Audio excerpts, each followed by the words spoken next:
Nombre 22. Les enfants d'Israël partirent, et ils campèrent dans les plaines de Moab, au-delà du Jourdain, vis-à-vis de Jéricho. Balak, fils de Tsippor, vit tout ce qu'Israël avait fait aux Amoréens. Et Moab fut très effrayé en face d'un peuple aussi nombreux, il fut saisi de terreur en face des enfants d'Israël. Moab dit aux anciens de Madian, « Cette multitude va dévorer tout ce qui nous entoure, comme le bœuf broute la verdure des champs. » Balak, fils de Tsippor, était alors roi de Moab. Il envoya des messagers auprès de Balaam, fils de Béor, à Pethor sur le fleuve, dans le pays des fils de son peuple, afin de l'appeler et de lui dire, « Voici, un peuple est sorti d'Égypte, il couvre la surface de la terre, et il habite vis-à-vis de moi. Viens, je te prie, maudis-moi ce peuple, car il est plus puissant que moi, peut-être ainsi pourrai-je le battre et le chasserai-je du pays, car je sais que celui que tu bénis est béni, et que celui que tu maudis est maudit. » Les anciens de Moab et les anciens de Madian partirent, ayant avec eux des présents pour le devin. Ils arrivèrent auprès de Balaam, et lui rapportèrent les paroles de Balak. Balaam leur dit, « Passez ici la nuit, et je vous donnerai réponse, d'après ce que l'Éternel me dira. » Et les chefs de Moab restèrent chez Balaam. Dieu vint à Balaam, et dit, « Qui sont ces hommes que tu as chez toi ?» Balaam répondit à Dieu, « Balak, fils de Tsippor, roi de Moab, les a envoyés pour me dire. Voici, un peuple est sorti d'Égypte, et il couvre la surface de la terre, viens donc, maudis-le, peut-être ainsi pourrai-je le combattre, et le chasserai-je. » Dieu dit à Balaam, « Tu n'iras point avec eux, tu ne maudiras point ce peuple, car il est béni. » Balaam se leva le matin, et il dit au chef de Balak, « Allez dans votre pays, car l'Éternel refuse de me laisser aller avec vous. » Et les princes de Moab se levèrent, retournèrent auprès de Balak, et dirent, « Balaam a refusé de venir avec nous. » Balak envoya de nouveau des chefs en plus grand nombre et plus considérés que les précédents. Ils arrivèrent auprès de Balaam, et lui dirent, « Ainsi parle Balak, fils de Tsippor, que l'on ne t'empêche donc pas de venir vers moi. Car je te rendrai beaucoup d'honneur, et je ferai tout ce que tu me diras, viens, je te prie, maudis-moi ce peuple. » Balaam répondit et dit aux serviteurs de Balak, « Quand Balak me donnerait sa maison pleine d'argent et d'or, je ne pourrais faire aucune chose, ni petite ni grande, contre l'ordre de l'Éternel, mon Dieu.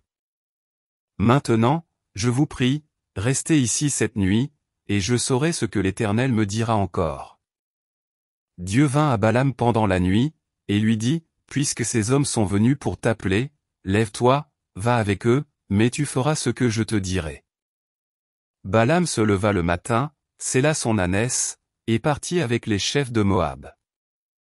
La colère de Dieu s'enflamma, parce qu'il était parti, et l'ange de l'Éternel se plaça sur le chemin, pour lui résister. Balaam était monté sur son ânesse, et ses 2 serviteurs étaient avec lui. L'ânesse vit l'ange de l'Éternel qui se tenait sur le chemin, son épée nue dans la main, elle se détourna du chemin et alla dans les champs. Balaam frappa l'ânesse pour la ramener dans le chemin. L'ange de l'Éternel se plaça dans un sentier entre les vignes, il y avait un mur de chaque côté.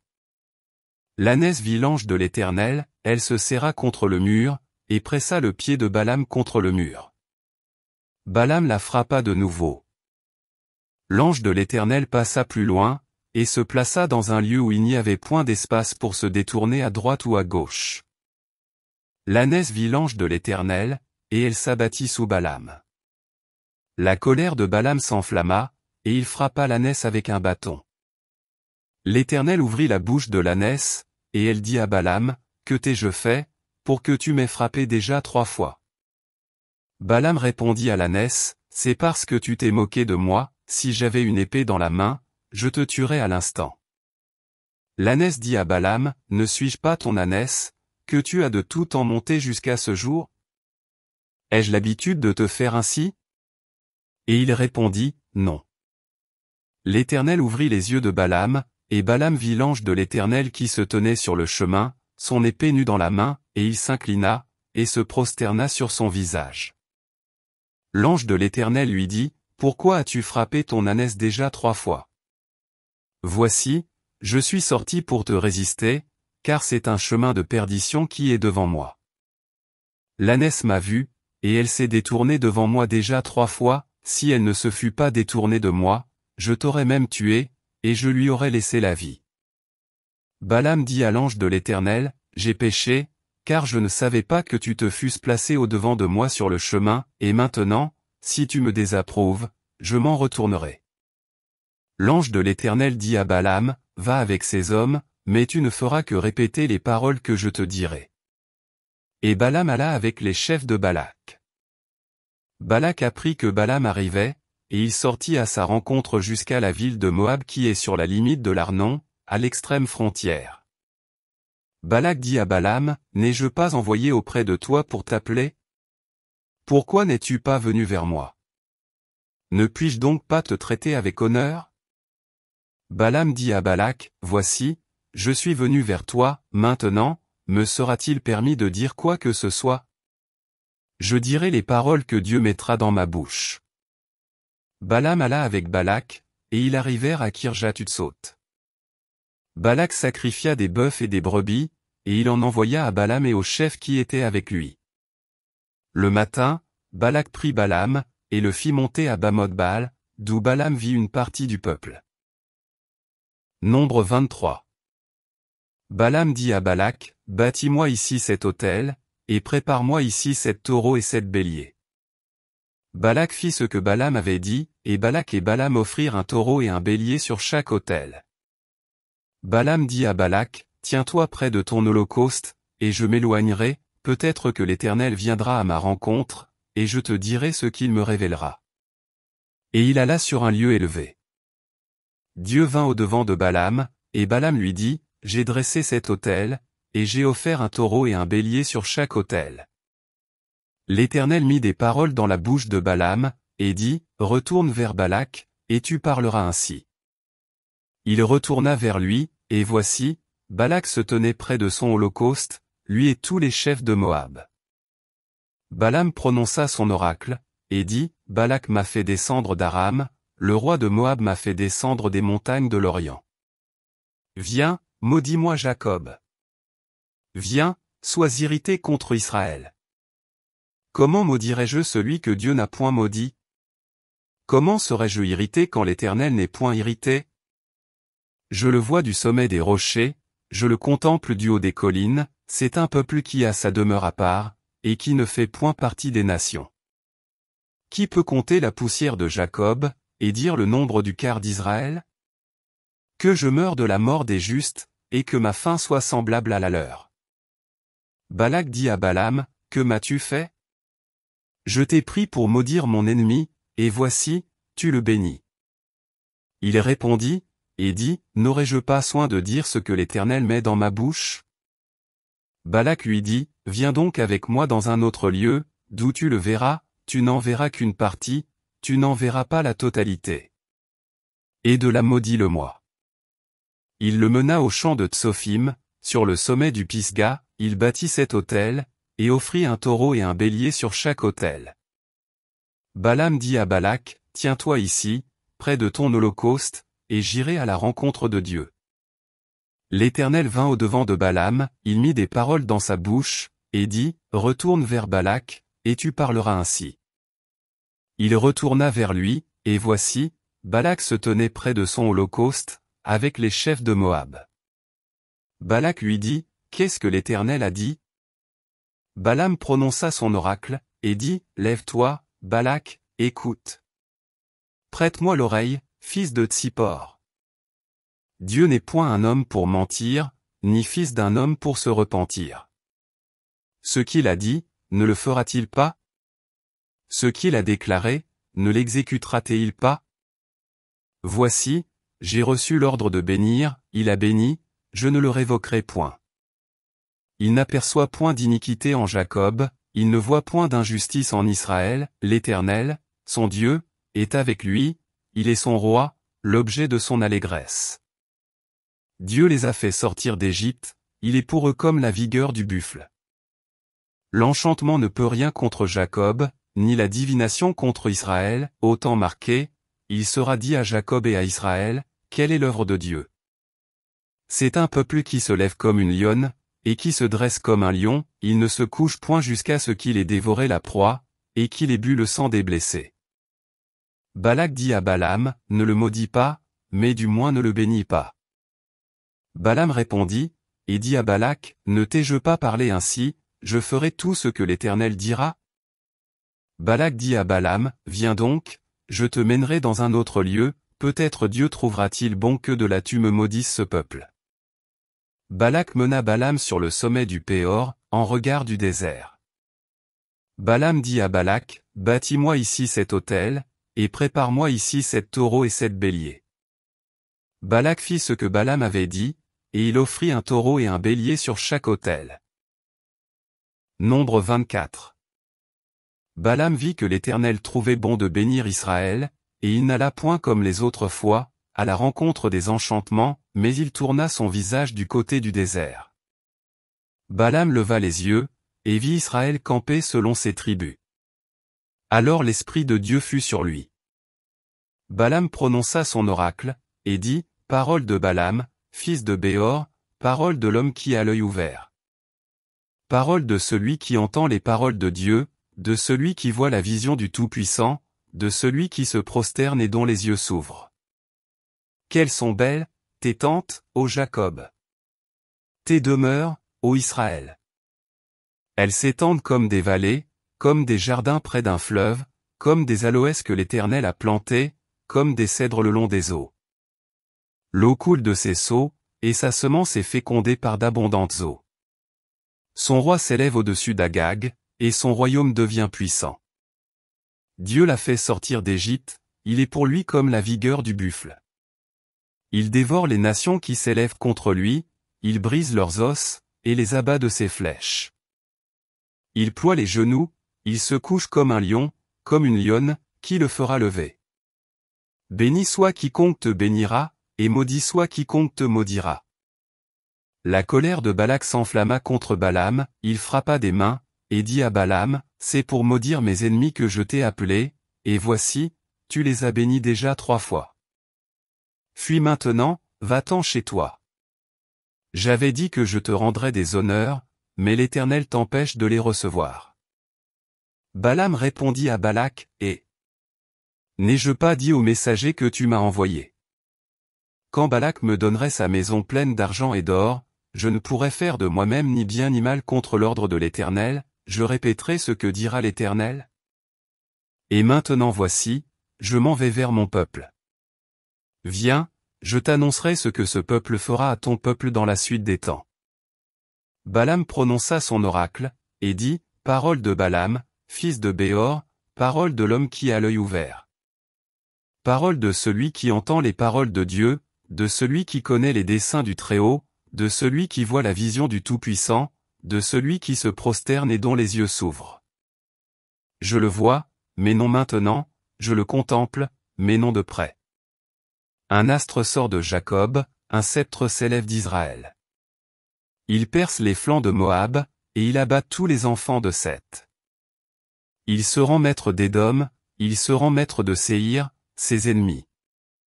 Israël manifeste sa force. Celui qui sort de Jacob règne en souverain, il fait périr ceux qui s'échappent des villes. Balaam vit Amalek. Il prononça son oracle, et dit, Amalek est la première des nations, mais un jour il sera détruit. Balaam vit les Kéniens. Il prononça son oracle, et dit, ta demeure est solide, et ton nid posé sur le roc. Mais le Kénien sera chassé, quand l'Assyrien t'emmènera captif. Balaam prononça son oracle, et dit, hélas! Qui vivra après que Dieu l'aura établi? Mais des navires viendront de Kittim, ils humilieront l'Assyrien, ils humilieront l'Hébreu, et lui aussi sera détruit. Balaam se leva, partit, et retourna chez lui. Balak s'en alla aussi de son côté. Nombre 25. Israël demeurait à Sittim, et le peuple commença à se livrer à la débauche avec les filles de Moab. Elles invitèrent le peuple au sacrifice de leur Dieu, et le peuple mangea, et se prosterna devant leur Dieu. Israël s'attacha à Baal-Péor, et la colère de l'Éternel s'enflamma contre Israël. L'Éternel dit à Moïse, assemble tous les chefs du peuple, et fais pendre les coupables devant l'Éternel en face du soleil, afin que la colère ardente de l'Éternel se détourne d'Israël. Moïse dit aux juges d'Israël, que chacun de vous tue ceux de ces gens qui se sont attachés à Baal-Péor. Et voici, un homme des enfants d'Israël vint et amena vers ses frères une Madianite, sous les yeux de Moïse et sous les yeux de toute l'assemblée des enfants d'Israël, tandis qu'il pleurait à l'entrée de la tente d'assignation. À cette vue, Phiné, fils d'Éléazar, fils du sacrificateur Aaron, se leva du milieu de l'assemblée, et prit une lance, dans sa main. Il suivit l'homme d'Israël dans sa tente, et il les perça tous les deux, l'homme d'Israël, puis la femme, par le bas-ventre. Et la plaie s'arrêta parmi les enfants d'Israël. Il y en eut 24 000 qui moururent de la plaie. L'Éternel parla à Moïse, et dit, Phiné, fils d'Éléazar, fils du sacrificateur Aaron, a détourné ma fureur de dessus les enfants d'Israël, parce qu'il a été animé de mon zèle au milieu d'eux, et je n'ai point, dans ma colère, consumé les enfants d'Israël. C'est pourquoi tu diras que je traite avec lui une alliance de paix. Ce sera pour lui et pour sa postérité après lui l'alliance d'un sacerdoce perpétuel, parce qu'il a été zélé pour son Dieu, et qu'il a fait l'expiation pour les enfants d'Israël. L'homme d'Israël, qui fut tué avec la Madianite, s'appelait Zimri, fils de Salu, il était chef d'une maison paternelle des Siméonites. La femme qui fut tuée, la Madianite, s'appelait Cosbi, fille de Tsur, chef des peuplades issus d'une maison paternelle en Madian. L'Éternel parla à Moïse, et dit, traite les Madianites en ennemis, et tuez-les. Car ils se sont montrés vos ennemis, en vous séduisant par leur ruse, dans l'affaire de Péor, et dans l'affaire de Cosbi, fille d'un chef de Madian, leur sœur, tuée le jour de la plaie qui eut lieu à l'occasion de Péor. Nombre 26. À la suite de cette plaie, l'Éternel dit à Moïse et à Éléazar, fils du sacrificateur Aaron. Faites le dénombrement de toute l'assemblée des enfants d'Israël, depuis l'âge de 20 ans et au-dessus, selon les maisons de leurs pères, de tous ceux d'Israël en état de porter les armes. Moïse et le sacrificateur Éléazar leur parlèrent dans les plaines de Moab, près du Jourdain, vis-à-vis de Jéricho. Ils dirent, on fera le dénombrement, depuis l'âge de 20 ans et au-dessus, comme l'Éternel l'avait ordonné à Moïse et aux enfants d'Israël, quand ils furent sortis du pays d'Égypte. Ruben, premier-né d'Israël. Fils de Ruben, Hénoc de qui descend la famille des Hénokites, Palu, de qui descend la famille des Paluites. Hétzron, de qui descend la famille des Hétzronites, Carmi, de qui descend la famille des Carmites. Ce sont là les familles des Rubénites, ceux dont on fit le dénombrement furent 43 730. Fils de Palu, Eliab. Fils d'Eliab, Nemuel, Dathan et Abiram. C'est ce Dathan et cet Abiram, qui étaient de ceux que l'on convoquait à l'assemblée, et qui se soulevèrent contre Moïse et Aaron, dans l'assemblée de Corée, lors de leur révolte contre l'Éternel. La terre ouvrit sa bouche, et les engloutit avec Corée, quand moururent ceux qui s'étaient assemblés, et que le feu consuma les 250 hommes, ils servirent au peuple d'avertissement. Les fils de Corée ne moururent pas. Fils de Siméon, selon leur famille, de Nemuel descend la famille des Nemuélites, de Jamin, la famille des Jaminites, de Jaquin, la famille des Jaquinites. De Zérak, la famille des Zérachites, de Saul, la famille des Saulites. Ce sont là les familles des Siméonites, 22 200. Fils de Gad, selon leur famille, de Tséphon descend la famille des Tséphonites, de Haggi, la famille des Haggites, de Shuni, la famille des Shunites. D'Ozni, la famille des Oznites, d'Éri, la famille des Érites. d'Aro, la famille des Arodites, d'Arééli, la famille des Aréélites. Ce sont là les familles des fils de Gad, d'après leur dénombrement, 40 500. Fils de Juda, Euer et Onan, mais Euer et Onan moururent au pays de Canaan. Voici les fils de Juda, selon leur famille, de Shéla descend la famille des Shélanites, de Péré, la famille des Péretzites, de Zérak, la famille des Zérachites. Les fils de Péré furent, Hétzron, de qui descend la famille des Hétzronites, Hamul, de qui descend la famille des Hamulites. Ce sont là les familles de Juda, d'après leur dénombrement, 76 500. Fils d'Issachar, selon leur famille, de Tola descend la famille des Tolaïtes, de Puva, la famille des Puvites. De Jashub, la famille des Jashubites, de Shimron, la famille des Shimronites. Ce sont là les familles d'Issachar, d'après leur dénombrement, 64 300. Fils de Zabulon, selon leur famille, de Séret descend la famille des Sardites, d'Élon, la famille des Élonites, de Jaleel, la famille des Jaléélites. Ce sont là les familles des Zabulonites, d'après leur dénombrement, 60 500. Fils de Joseph, selon leur famille, Manassé et Éphraïm. Fils de Manassé, de Makir descend la famille des Makirites. Makir engendra Galad. De Galad descend la famille des Galadites. Voici les fils de Galad, Jézé, de qui descend la famille des Jézrites, Élec, la famille des Élekites. Asriel, la famille des Asriélites, Sichem, la famille des Sichémites. Skémida, la famille des Skémidaïtes, Éphé, la famille des Éphrites. Tselofshad, fils de Éphé, n'eut point de fils, mais il eut des filles. Voici les noms des filles de Tselofshad, Machla, Noa, Ogla, Milka et Tirtsa. Ce sont là les familles de Manassé, d'après leur dénombrement, 52 700. Voici les fils d'Éphraïm, selon leur famille, de Chutélak descend la famille des Chutalchites, de Béké, la famille des Bakrites, de Tachan, la famille des Tachanites. Voici les fils de Chutélak, d'Héran est descendu la famille des Éranites. Ce sont là les familles des fils d'Éphraïm, d'après leur dénombrement, 32 500. Ce sont là les fils de Joseph, selon leur famille. Fils de Benjamin, selon leur famille, de Béla descend la famille des Balites, d'Ashbel, la famille des Ashbélites, d'Ashiram, la famille des Ashiramites. De Shupam, la famille des Shufamites, de Upham, la famille des Uphamites. Les fils de Béla furent, Aerdé et Naaman. D'Aerdé descend la famille des Ardites, de Naaman, la famille des Naamanites. Ce sont là les fils de Benjamin, selon leur famille et d'après leur dénombrement, 45 600. Voici les fils de Dan, selon leur famille, de Shusham descend la famille des Shushamites. Ce sont là les familles de Dan, selon leur famille. Total pour les familles des Shushamites, d'après leur dénombrement, 64 400.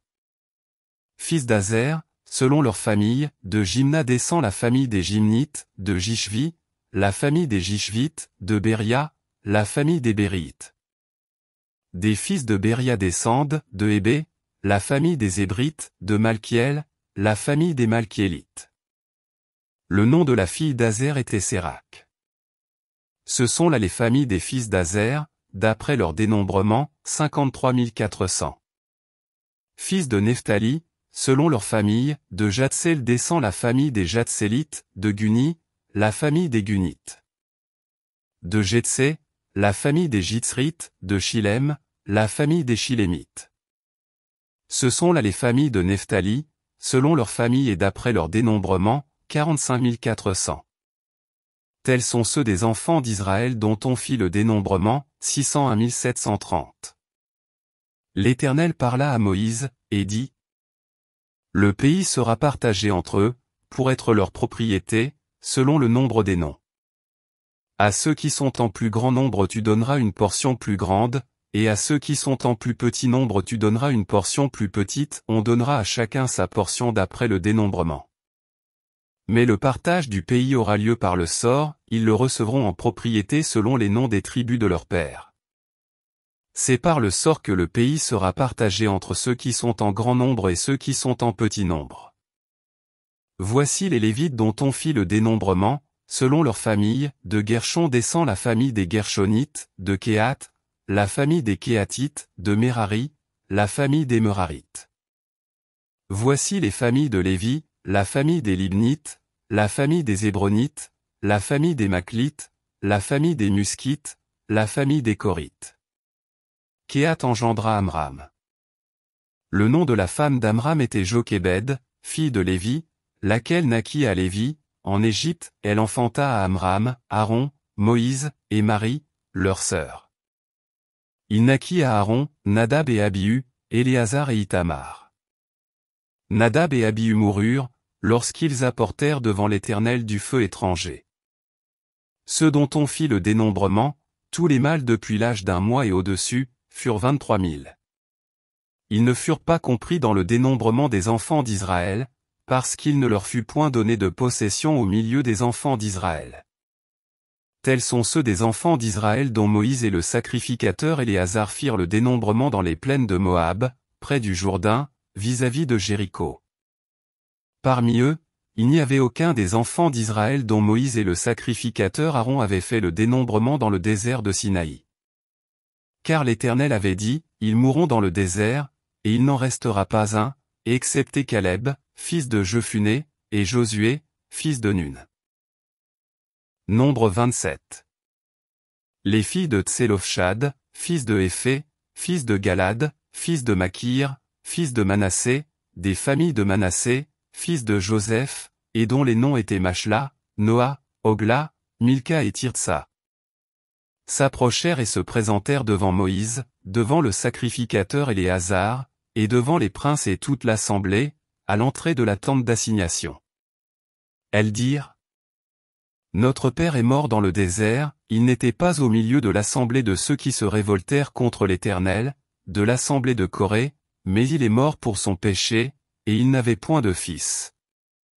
Pourquoi le nom de notre père serait-il retranché du milieu de sa famille, parce qu'il n'avait point eu de fils? Donne-nous une possession parmi les frères de notre père. Moïse porta la cause devant l'Éternel. Et l'Éternel dit à Moïse: Les filles de Tselophshad ont raison. Tu leur donneras en héritage une possession parmi les frères de leur père, et c'est à elles que tu feras passer l'héritage de leur père. Tu parleras aux enfants d'Israël, et tu diras, lorsqu'un homme mourra sans laisser de fils, vous ferez passer son héritage à sa fille. S'il n'a point de fille, vous donnerez son héritage à ses frères. S'il n'a point de frères, vous donnerez son héritage aux frères de son père. S'il n'y a point de frères de son père, vous donnerez son héritage aux plus proches parents dans sa famille, et c'est lui qui le possédera. Ce sera pour les enfants d'Israël une loi et un droit, comme l'Éternel l'a ordonné à Moïse. L'Éternel dit à Moïse, monte sur cette montagne d'Abarim, et regarde le pays que je donne aux enfants d'Israël. Tu le regarderas, mais toi aussi, tu seras recueilli auprès de ton peuple, comme Aaron, ton frère, a été recueilli. Parce que vous avez été rebelles à mon ordre, dans le désert de Tsin, lors de la contestation de l'assemblée, et que vous ne m'avez point sanctifié à leurs yeux à l'occasion des eaux. Ce sont les eaux de contestation, à Kadès, dans le désert de Tsin. Moïse parla à l'Éternel, et dit: Que l'Éternel, le Dieu des esprits de toute chair, établisse sur l'assemblée un homme. Qui sorte devant eux et qui entre devant eux, qui les fasse sortir et qui les fasse entrer, afin que l'assemblée de l'Éternel ne soit pas comme des brebis qui n'ont point de berger. L'Éternel dit à Moïse: Prends Josué, fils de Nun, homme en qui réside l'Esprit, et tu poseras ta main sur lui. Tu le placeras devant le sacrificateur Éléazar et devant toute l'assemblée, et tu lui donneras des ordres sous leurs yeux. Tu le rendras participant de ta dignité, afin que toute l'assemblée des enfants d'Israël l'écoute. Il se présentera devant le sacrificateur Éléazar, qui consultera pour lui le jugement de l'Urim devant l'Éternel, et Josué, tous les enfants d'Israël avec lui, et toute l'assemblée, sortiront sur l'ordre d'Éléazar et entreront sur son ordre. Moïse fit ce que l'Éternel lui avait ordonné. Il prit Josué, et il le plaça devant le sacrificateur Éléazar et devant toute l'assemblée. Il posa ses mains sur lui, et lui donna des ordres, comme l'Éternel l'avait dit par Moïse. Nombre 28. L'Éternel parla à Moïse, et dit, donne cet ordre aux enfants d'Israël, et dis-leur. Vous aurez soin de me présenter, au temps fixé, mon offrande, l'aliment de mes sacrifices consumés par le feu, et qui me sont d'une agréable odeur. Tu leur diras, voici le sacrifice consumé par le feu que vous offrirez à l'Éternel, chaque jour, 2 agneaux d'un an sans défaut, comme holocauste perpétuel. Tu offriras l'un des agneaux le matin, et l'autre agneau entre les 2 soirs. Et, pour l'offrande, un 10e d'épha de fleur de farine pétrie dans un quart de hin d'huile d'olive concassée. C'est l'holocauste perpétuel, qui a été offert à la montagne de Sinaï, c'est un sacrifice consumé par le feu, d'une agréable odeur à l'Éternel. La libation sera d'un quart de hin pour chaque agneau, c'est dans le lieu saint que tu feras la libation de vin à l'Éternel. Tu offriras le second agneau entre les 2 soirs, avec une offrande et une libation semblable à celle du matin, c'est un sacrifice consumé par le feu, d'une agréable odeur à l'Éternel. Le jour du sabbat, vous offrirez 2 agneaux d'un an sans défaut, et, pour l'offrande, 2 dixièmes de fleurs de farine pétrie à l'huile, avec la libation. C'est l'holocauste du sabbat, pour chaque sabbat, outre l'holocauste perpétuel et la libation. Au commencement de vos mois, vous offrirez en holocauste à l'Éternel 2 jeunes taureaux, un bélier, et 7 agneaux d'un an sans défaut. Et, comme offrande pour chaque taureau, 3 dixièmes de fleurs de farine pétrie à l'huile, comme offrande pour le bélier, 2 dixièmes de fleurs de farine pétrie à l'huile. Comme offrande pour chaque agneau, 1 dixième de fleurs de farine pétrie à l'huile. C'est un holocauste, un sacrifice consumé par le feu, d'une agréable odeur à l'Éternel. Les libations seront d'un demi-hin de vin pour un taureau, d'un tiers de hin pour un bélier, et d'un quart de hin pour un agneau. C'est l'holocauste du commencement du mois, pour chaque mois, pour tous les mois de l'année. On offrira à l'Éternel un bouc, en sacrifice d'expiation, outre l'holocauste perpétuel et la libation. Le premier mois, le 14e jour du mois, ce sera la Pâque de l'Éternel. Le 15e jour de ce mois sera un jour de fête. On mangera pendant 7 jours des pains sans levain. Le premier jour, il y aura une sainte convocation, vous ne ferez aucune œuvre servile. Vous offrirez en holocauste à l'Éternel un sacrifice consumé par le feu, 2 jeunes taureaux, un bélier, et 7 agneaux d'un an sans défaut. Vous y joindrez l'offrande de fleurs de farine pétrie à l'huile, 3 dixièmes pour un taureau, 2 dixièmes pour un bélier. Et 1 dixième pour chacun des 7 agneaux. Vous offrirez un bouc en sacrifice d'expiation, afin de faire pour vous l'expiation. Vous offrirez ces sacrifices, outre l'holocauste du matin, qui est un holocauste perpétuel. Vous les offrirez chaque jour, pendant 7 jours, comme l'aliment d'un sacrifice consumé par le feu, d'une agréable odeur à l'Éternel. On les offrira, outre l'holocauste perpétuel et la libation.